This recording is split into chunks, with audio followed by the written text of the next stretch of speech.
Hi, everyone. Harry here to talk about a big report in the New York Times today about the John Durham special counsel investigation, which I think has really important implications in itself, but also for what we may be in store for from the new committee of the House Republican Conference on the so-called weaponization of the federal government. All right, let me set the table just briefly. You may remember Bill Barr says in public testimony that there was spying on the part of the FBI on the Trump campaign. And this really loaded formulation played into what was a credo of the MAGA right and Fox News, that somehow the deep state composed of whom?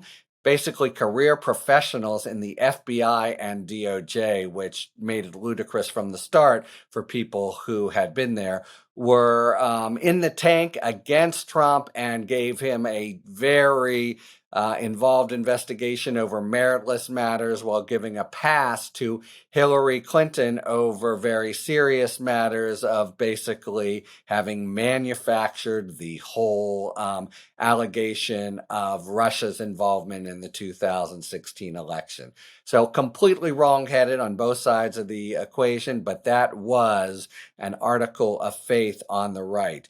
And the way that it was played out was through John Durham, who was a career prosecutor, you may recall, with a decent reputation, although as being kind of plotting, I guess I could say, but definitely a professional. He is appointed by Bill Barr to investigate the investigators. Remember, look into whether the deep staters in the FBI and DOJ had somehow done, for lack of a better term, trumped up charges and really done a deep examination improperly and essentially tried to influence the politics, which Barr obviously believed, came very close to saying a few times and actually did say, and was very much picked up by the Fox News right. And after Durham was appointed, all the more so, just a whole sort of fevered refrain of Durham's coming after him now. Democrats are going to be scared, et cetera, et cetera. All right, we already knew that Durham's probe came to essentially bupkis, where the otherwise known as zero. He had a couple really picayune charges that went to trial where he got acquittals both times, really embarrassing, and got one guilty plea over something that was very tangentially related. So basically a big nothing. And so we knew that much about it, and now we know a lot more. And this purposely done in advance of the report, presumably a self-serving report he's going to issue. So you have a long expose by the Times. Everyone is talking, understandably, about one big revelation in there. Let me just repeat it. In the course of Durham's travels, he receives from the Italian government criminal evidence about possible criminal conduct by Donald Trump, financial improprieties. Bill Barr appoints him, could be someone else, but also it's not that unusual that special counsels go where the evidence leads them to look into the Trump evidence. It's leaked that there's a criminal inquiry going ahead, and Fox News feverishly suggests that Democrats' heads are all going to roll now. And it turned out that it was the only criminal inquiry John Durham ever undertook was about Donald Trump, and it didn't come to anything. If it, of course, it was somehow buried, that would, and future revelations show that would be the height of corruption and impropriety. That's a big headline, yes. But let me just give you what I really think I'm most value added here is to give a sort of interpretive gloss of some details from my vantage point as a former DOJ, or both a U.S. attorney, but within DOJ, details that might strike you as, or the reader, as kind of curious, a little bit off, and that in fact, to DOJ folks, from the standpoint of DOJ culture, are gobsmacking and really, really stink to high heaven. Hey everyone, we're taking a quick break to ask you to take a second to like and subscribe. It's a quick thing that really helps the show. Thanks, and back to the video. All right, the first one is the least stinky, but maybe as unusual as any of them. We find out in this report that there's flesh put on the bones of allegations that had been previously given, which is this remarkably close relationship between Special Counsel John Durham and Attorney General Bill Barr. Durham goes down there to Barr's office several times a week. They're eating dinner and sipping scotch. And most bizarrely, they go on this European gallivant like Bob Hope and Bing Crosby movies. And when the Italian government, in fact, gives over that information about Trump, Bill Barr is present. Now, as a matter of propriety, it's suspect because he is a special counsel. Yeah, he'll ultimately report to the attorney general, but he is supposed to have arm's length and independence. Imagine now if Merrick Garland were, meeting with her and Smith 3 times a week. That's not how it's supposed to work. But even more bizarre is the whole buddy aspect of it. One suspects that to the extent Durham drank the Kool-Aid on false charges that the Clinton campaign had acted improperly, something about the relationship with Barr, who's a charming guy. I have drunk scotch with him, and I can attest. And of course, for a guy like Durham, Barr is the attorney general. He respects the Department of Justice, institutionally does Durham, and maybe it explains why his head was turned. But man, the image of their trip to Europe together is just really unprecedented. Okay, that's point one that strikes me as a DOJ, veteran. Point two, we have all these public statements by Barr. They come out here. They are essentially talking about the double standards, suggesting there was spying, etc. They are way wrong, even if they were accurate, as kind of public statements that people ran with over at Fox, etc. Turns out they were inaccurate, suggesting there was a big well that was in fact, and came out to be, a dry hole on Durham's part. So that's another point.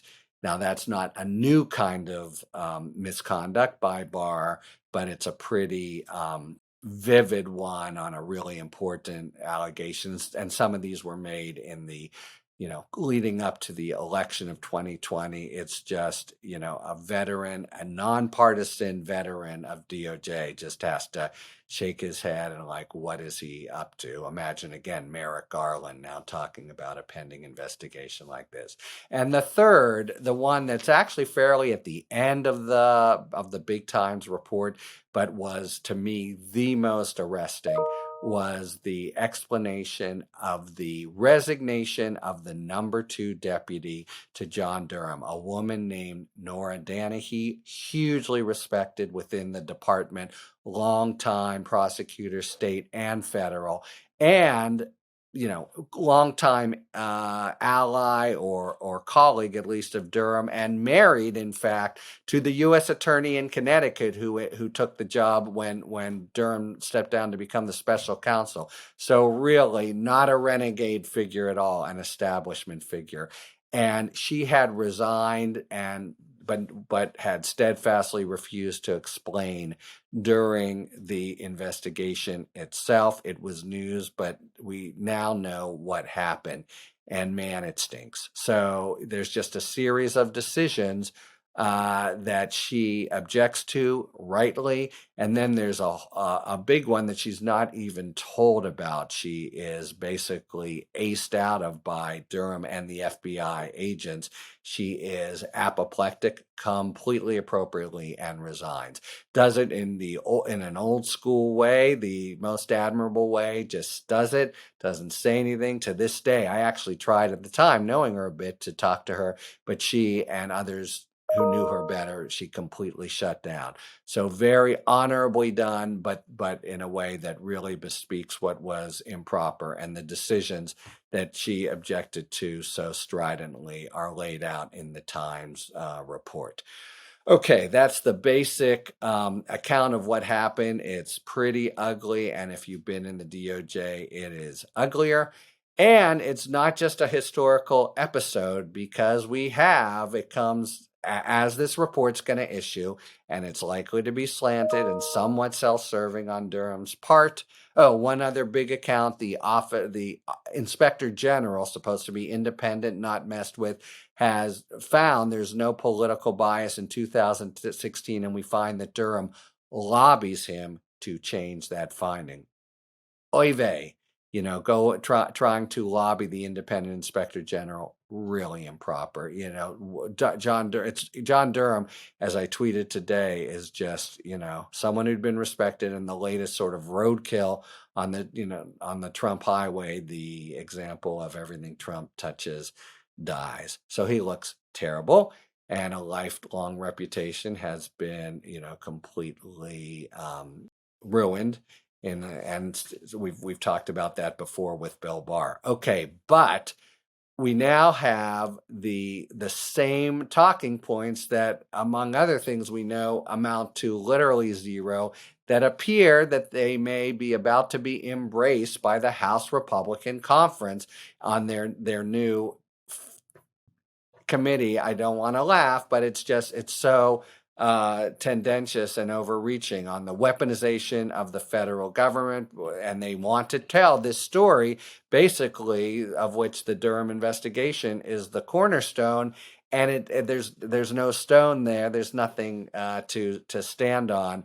But it appears that some of the craziest members of the caucus are just going to hold hearings and scream and represent as true, or at least there's something sinister there, things that have already been discredited. So we're going to relive. What's the saying? First, history repeats itself. First time is tragedy. Second time is farce. That is coming at us, as brought to you by the crazy wing of the Republican Party and this new weaponization of the federal government committee. All right, so there you go.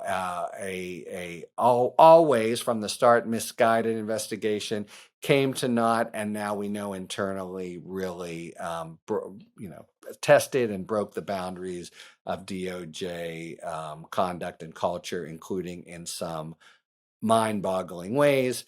And nevertheless, we are gonna see it come to a House committee near you, and all replayed. So I will have ample time to talk about this more and to really sort of shake our heads at trying to sell to the American people something that they know and everyone knows is false.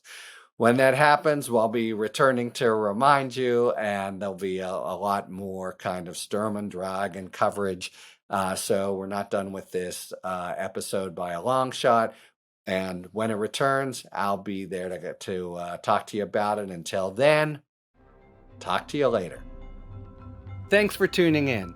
If you enjoyed this video and other Talking Feds content, please take a second to like and subscribe. Talk to you later.